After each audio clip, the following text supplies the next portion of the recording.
Yeah, There it baby. is. Let's get it, baby. Come on, let's go. All right. So, what we were mainly talking about was what is it going to look like over the next 4 weeks? We've got to get that presentation mastered, and there's a couple of key components we're going to be diving in to give you the edge when presenting to business owners in the field.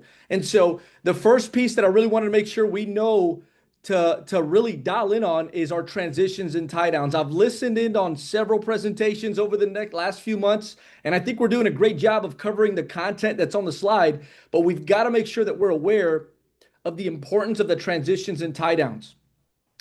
And following this training, so what do the next 4 weeks look like? So this first week, we're going to talk about transitions and tie downs. Week two, we're going to be talking about how to make sure that you're bringing the benefits fact sheet back into the presentation to address the need and paint the picture of why we can really fill the need there. And then the next phase of it is how to make sure that we're utilizing the closing statement, the assumptive choice close there by getting the enrollment date. And then also making sure that we've got our objections down. What does that look like, right? Do we have all of our objections down? And then, of course, the last piece. I know we've had some suggestions and some questions. Some people have requested that we train on how to fill out paperwork, right? What does that look like? How do you deliver the paperwork? How do you what do you fill out, and how does it all really mesh together when closing? Again, and the reason why that's so important is you could be a great presenter, your transitions and tie downs and your closing statement can be great. But if we don't know how to fill out paperwork, there could be some lack of confidence there, which really puts in a little bit of a hindrance on how we perform. So, in this week's training, what I want to make sure we deploy is our role playing session. So, I'm going to go over some key topics. We're going to talk about the what, the why, the how. And then, what I'd like for you all to do is pair up for about 15 to 20 minutes, and I want to make sure that you guys get some live role play sessions. If you're currently in the field, of course, I know you're working and you're rocking, so keep doing that. But if you're in the office, I would highly encourage you to participate in this. You want to make sure that you're getting the role play and the practice. I also recommend that you have your training guides out, right? So if you don't have them, find them while I'm going through this. But you want to have these out so that when we're role playing these transitions and tie downs, you can at least, if you forget one, don't worry, just look back at your training guide to get readdressing some of those transitions and tie downs. So let's dive right in. So transitions and tie downs. Let me leave some of these people coming in. Okay. So what are transitions and tie downs? These are short questions that you add to your statements throughout your presentation to get your prospect to keep engagement and start saying yes long before you go for the close. Because everything that we do is psychology, it's essential that you understand not only what they are and what they do. So if you're missing this piece in your presentation, there's a large gap in how you're getting the result in the close. Because again, you could be a great presenter, but if there's no transitions and tie downs, that's what's going to affect your close at the end. So making sure that you get this part down increases your probability of success. So let's talk about transitions and the why behind them. Number one, attention is going to naturally drop every 7 to 10 minutes. So your transition is key to reset the attention, right? You want to make sure that you have these pieces throughout the presentation to keep the attention high. So whenever you're thinking about what does my presentation look with intentional transitions, number one, you're going to signal importance. Okay. What we're bringing to the table is important. So you got to make sure that that engagement is there because that's going to re-anchor the focus on the importance that we're trying to address, which is the benefits fact sheet, identifying the need, letting them know how we're going to fill those needs. And then lastly, you're going to elevate the anticipation. You're going to elevate the anticipation. What are we looking forward next, right? What's on the next slide, or what do we got going on in the next slide? And that's going to and again, you're going to notice in your presentations during your transitions, you're going to notice that when you're delivering some of these slides, it talks about statistics, right? How many people are affected by cancer, right? Logic gets me to think, but emotion is what gets me to act, right? Knowing that number one, that I have no benefits that I'm offering, and then when you're pairing that with the statistics and what they show, right? Oh man, my business doesn't have any benefits, and I see how many people truly are affected by cancer every single year, and taking a look at it at the you know the statistics on how many people are getting a stroke, right? Every 40 seconds, someone in the U.S. is being struck by a illness like a stroke or some sort of critical illness or a heart attack, right? So By getting my attention, you're elevating my anticipation of what we're going to be able to offer in for a solution in that area. Now, what does your presentation look like without transitions? Number one, the presentation is going to feel long, right? The presentation is going to feel long. So by having transitions in there, you're going to have that solid, smooth, interactive, two-way conversation within your presentation. The other things are as the segments start to blur together, things are missed, right? And when you have things that are blurred together or there's not a whole lot of anchoring in between, the value is now diluted. So you want to make sure that with those transitions, you're breaking it up, bringing their attention back, and driving home where we fill the gap. And then off top of that, your presentations will have energy levels that flatten. They need to make sure that they're energetic and energized because you're really stimulating them on how the presentation is conducted. So transitions are key to make sure that you're resetting the attention. A couple of transitions I wanted to bring to your attention is your benefits fact sheet, right? We did this training during the kickoff, which was amazing, by the way. Super, super cool. We had some great speakers, a lot of great training, a lot of prizes. I saw a lot of people getting on stage. Shout out to Eric Martinez getting up there and winning an iPad and a pencil. So that was cool. But the transitions we really honed in on here was the benefits fact sheet, right? So, John, I know you're busy and I want to make sure that I'm respectful of your time. Let me ask a few questions to see if this makes sense to move forward, right? That alone is going to let them know that you're respectful of their time and you want to make sure that it makes sense to them and it's showing consideration for them and their time.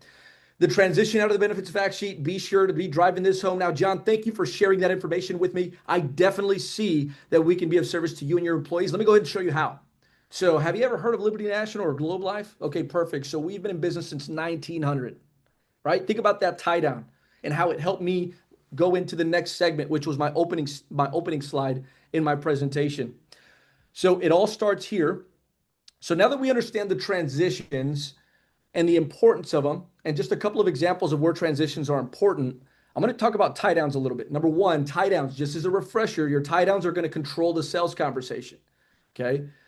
Tying down is going to make sure that you keep the prospect engaged as well. So I'm not only re-anchoring the attention in the beginning, but I'm going to be keeping them engaged at the end because I don't want any of that passive listening to take a hold of the presentation. I want the value to be retained. And then it maintains conversational authority, right? You are a business owner. Understand that. You're walking in, you're level with that business owner. And so by keeping that conversational authority, because you are the professional that's bringing something to the table, that is so important. And the reason why this is also a benefit to you is because instead of presenting for 20 minutes and hoping that they agree, you're validating that alignment in real time. It's not something you find out at the end. You're aligning it to, again, goes back to what we talked about with bringing back the benefits fact sheet to and into the presentation, which we're going to be talking about next week. We want to make sure that we're validating that what we're offering aligns with what they are missing in that moment. And so your tie downs are crucial to making your presentation get results. A couple of things on the tie downs. Something else to take into account is that we're all human. And so when you're in the business of dealing with people, you have to understand how human behavior works. And the way that it works in what we do is that it follows the consistency principle.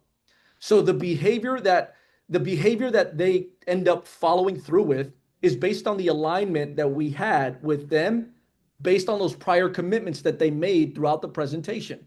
So ensuring that you understand that you're covering every transition and every tie down is going to give you a solid indication that your presentation is foolproof. So again, transitions into the benefits fact sheet, transitions out of it, and then transitioning into the first slide. How do you transition into that second and third slide, and then tie downs in between is what's going to make or break the deal going into the end. A couple of things that you want to also remember about the tie downs is that it reduces the future resistance that you may run into if you don't have those commitments. It also conditions that agreement mindset, right? John, I'm sure you would agree that relieving the financial pressure off one of your employees suffering one of these critical illness would be regarded as a great benefit, right? These are the little commitments that really make the biggest difference in your presentation. And then the other thing too is that it makes the final close feel natural.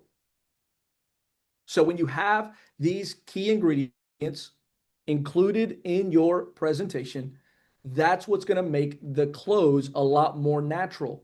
There's no hesitation, there's no resistance, very minimal. I don't want to say no, but there's minimal resistance because everything is starting to make sense.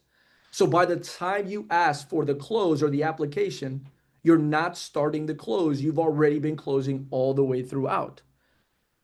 So what I'm going to do now, guys, is I want you to pull out your training guides, okay? And what we're going to do is we're going to pair up in groups of two, okay? And what I want you to do is I want you to pull out your training, your benefits fact sheet and your presentation book, and I want you to make sure that you're going through the presentation, but making sure that you're emphasizing the transitions and tie downs. And if you, and for the person that's listening, follow me on this team so that it works out well.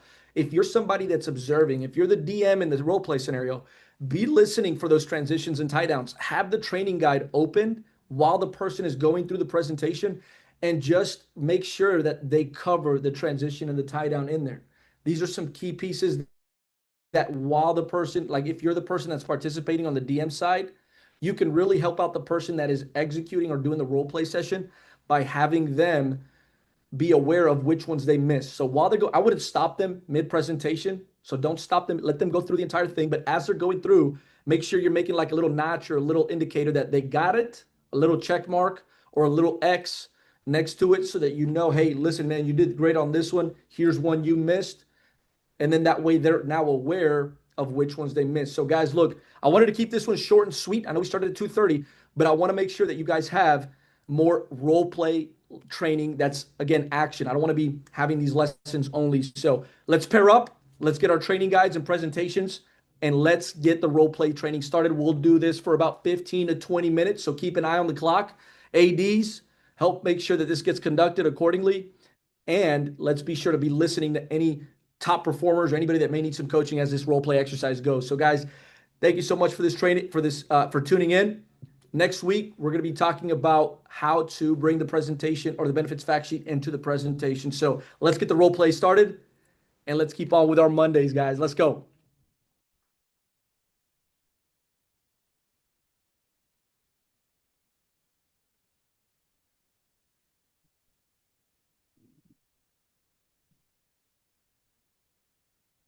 Bruce, will we end the recording here?